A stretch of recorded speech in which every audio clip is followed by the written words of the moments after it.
This video we will be featuring the Corsair Dark Core RGB wireless mouse. Noisy Pixel Tech! What's up nerds, and this is Mark here from NoisyPixel.net. Today we are bringing a video that is kind of new to Noisy Pixel.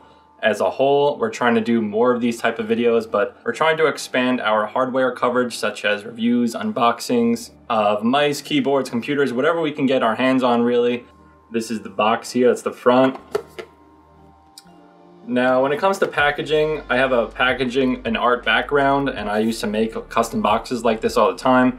So typically when I get nice packaging in the mail, I don't really get that excited. I mean, honestly, they did take the extra step by UV coating the important aspects of the box, like the logo and the mouse, really all around the box. And it's really got a nice matte, smooth finish. So it's a nice feel in the hand. You definitely get a nice box without them going too hard and overkill, which is nice. Sometimes, you know, overkill is not that fun. We're using an oversized blade today. Always cut away from you, which I'm not doing right now. Got a variety of manuals and warranty cards that fell out like usual. Comes out pretty much like this, pretty much just encased in a plastic. The wire hanging out of the back here, actually loose, so it just comes right out. This is a Type-C to USB cable, either I would assume for using it as a wired mouse or to charge it. So this is a pretty nice throw-in.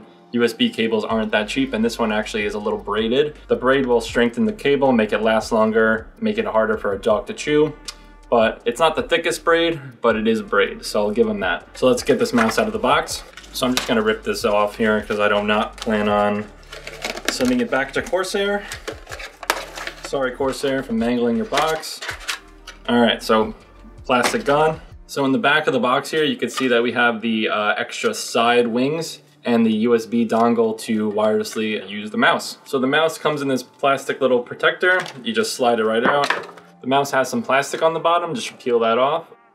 Ooh. I'll be using it more later in the video, but first impressions of the mouse, bigger than my mouse I have right now. So I actually might even like this one more just based on the size. Like, I really like to palm grip the mouse, and my hands are pretty big, and right now this feels very comfortable. But primarily, first impressions, nice solid feel. I was expecting a little bit different type of a rubber on the top and the side on the grip, but I can't really complain. It is nice for the price. Would I have preferred a tougher rubber, maybe a little bit more friction? Sure. But overall, I think the feel is kind of comfortable. It's nice. The switch on the bottom allows me to do Bluetooth or wireless. So I'm just going to quickly remove the side panel just by pulling on it. It removes just like that.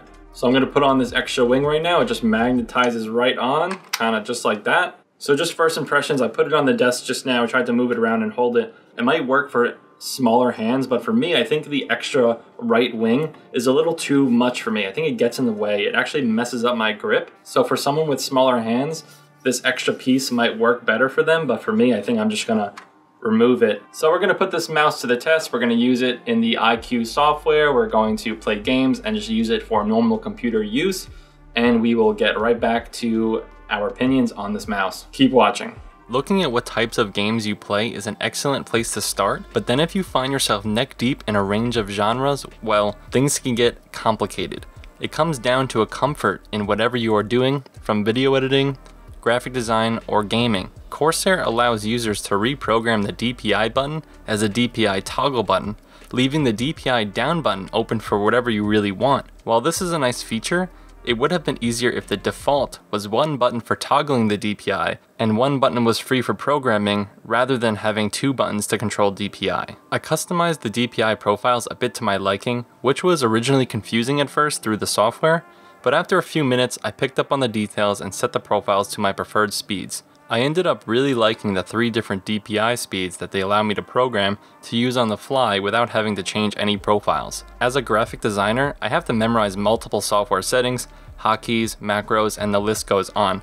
However, to start mapping those onto different profiles on the mouse and to basically forget everything that I've currently taught myself is going to cause a huge issue down the line. However, for a gamer, this is great if you have multiple favorite games and really want to create a macro key speed edge over your opponent. There are plenty of buttons and options to get the job done without hoarding the mouse with buttons. When I first used the mouse, I thought the left click was a bit too firm, but the more I click it, the more I preferred how defined the click was. The plastic feel on this mouse wasn't my favorite, But on the bright side, it won't get that dirty and it seems easy to clean. Overall, it could be worse.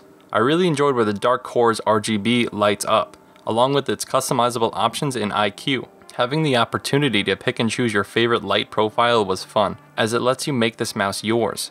Personally, I decided to make it static blue to match my room color and scheme. As I played more, I changed the color of the DPI light to orange to offset the blue to make this mouse even cooler. However, you can't change the individual light zones in the static color, such as I can't make the Corsair logo different from the rest of the lights on the static color mouse. That was a little upsetting. Also, another added feature is color linking your Corsair keyboard with the mouse, which is nice if you want the entire setup in sync and in style. The Dark Core can be wired to charge and play. I've always preferred the speeds of wired mice, but nowadays the wireless experience has far improved and the Dark Core won't hurt your gaming performance, especially with the enhanced Slipstream in the Corsair mouse. There's also a Bluetooth setting, which is an excellent feature for grab-and-go laptop players, or in the event you lose the provided wireless dongle. My first impressions with the Dark Core were positive, but for the price I may have weighed my options with other mice. However, if you have other Corsair products, your buying choices might be made more accessible. The mouse is still at a competitive price for being a wireless mouse. The mouse wheel is decent, but seems to be a little bit underwhelming. It's also pretty limiting with my scrolling speed due to defined hinge points. After using the mouse for a week and testing it for hours and hours across gaming and the Adobe suite, I found that the mouse responds great to fast turns and twists, with the low or high DPI settings performing equally well on various surfaces. The mouse is built for larger hands and is surprisingly dense with no weight adjustment options. The mouse has a general beautiful aesthetic, which for the price offers value and functionality that other hardware might cut corners on. Furthermore, the mouse doesn't feel cheap, but in my experience with it, the right click did feel a little loose. Again, the pinky grip is not good. I found a major issue with the left side of the mouse where my thumb goes. There was too much open space and it seemed like there was a lot of wasted space.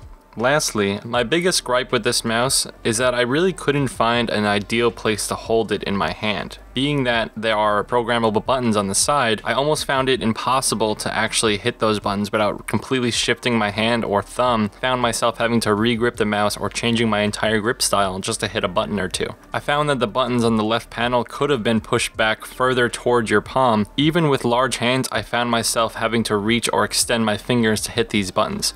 I'd imagine it's a lot harder with someone with smaller hands to do so.